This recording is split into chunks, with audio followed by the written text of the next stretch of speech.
Ada hamba-hamba Allah yang tidak sholat itu bukan karena dia ingin masuk neraka. Tapi banyak di antara mereka yang tidak sholat itu karena tidak mengerti kalau sholat itu mudah. Maka kalau ada orang tidak bisa sholat, bukan yang salah dia, yang salah ustadznya, mempersulit urusan sholat. Termasuk fikih yang pertanyaannya, bagaimana sholat dalam keadaan baju beroli, berlumpur, berdaki.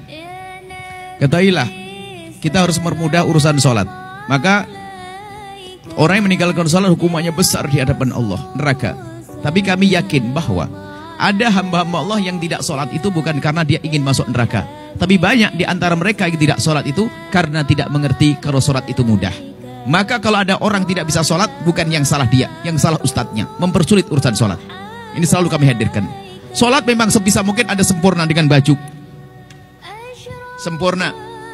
Baju rapi, pakai sorban, pakai sunnah meletakkan sesuatu di pundak, penutup kepala, baju rapi, pakai minyak harum dan sebagainya. Itu kesempurnaan. Anda sholat berjamaah di masjid, kesempurnaan. Cuman kan tidak semua orang seperti itu bisa. Mungkin di tengah sawah, mau sholat duhur pulang jauh, bajunya kotor, kena najis, tinggal nyebur di sungai saja, naik sudah suci kok. Sholatnya di atas lumpur, Allah senang. Ini hebat betul, pengen masuk surga maksa ini. Di atas lumpur, jangan dipersulit. Kalau bisa jamaah memang sebisa mungkin di jamaah, madhab diutamakan madhab kita Imam Syafi'i, ini sunat yang sangat dikukuhkan atau fardu kifayah.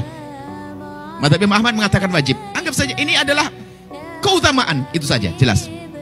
Kemudian termasuk pakai oli sah. Cuman diibu kalau bisa ganti yang bagus. Aduh repot. Ya jangan sampai tidak sholat. Sholat di atas oli yang lagi mengalir, sah sholatnya, hebat, jidatnya berbau oli.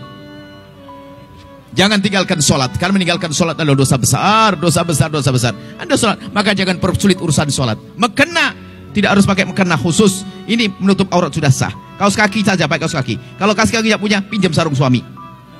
Suaminya di rumah. Nah, sudah begini, nggak harus pakai mekena khusus. Tidak harus putih mekena, asalkan menutup sekujur tubuh kecuali wajah dan telapak tangan. Telapak tangan boleh terlihat. Tolong permudah urusan sholat. Tidak harus pakai digelar di mana saja. Ini sah sholat di sini. Ini tidak najis. Siapa bilang najis? Bumi Allah semuanya suci. Baru akan berubah menjadi najis kalau Anda yakin melihatnya. Ada orang kencing di sini nggak? Ada yang lihat kencing di sini? Dipel atau belum?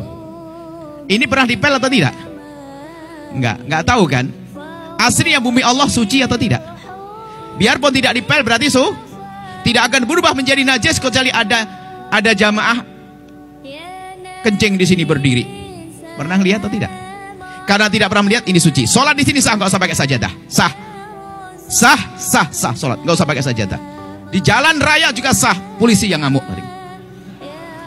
Jadi jangan bikin susah sholat itu. Di mana saja, lumpur suci. Ada orang mungkin punya baju bagus, beli baju satu dosen pulang dari Korea, bajunya hem putih bagus semuanya. Cuman makainya sebulan sekali, satu Januari 1, Februari 1. Daki hitam, baunya luar biasa. Sah enggak pakai sholat? Sah enggak pakai sholat? Sah, cuman kotor.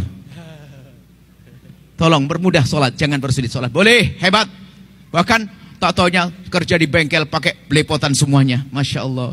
Sholat berjamaah lagi. Allah hebat nih, malaikat senyum nih. Gak boleh ada meninggalkan sholat. Dimanapun Anda berada tetap sholat.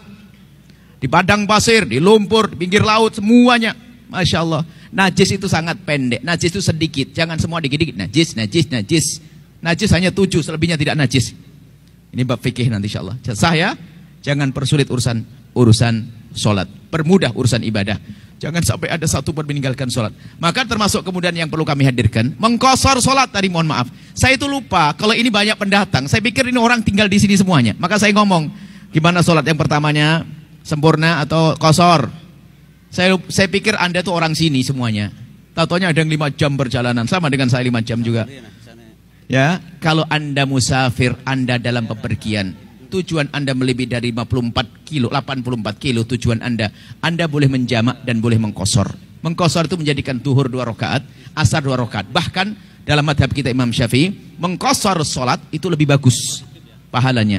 Sudah enak korting 2, pahalanya gede. Jangan ragu yang demikian itu. Jangan sok, saya masih kuat kok, gampang mampir masjid juga gampang. Nah, bukan gitu. Patuh kepada petunjuk itu lebih penting. Jelas ya? Permudah urusan sholat ya. Wallahu a'lam bishawab.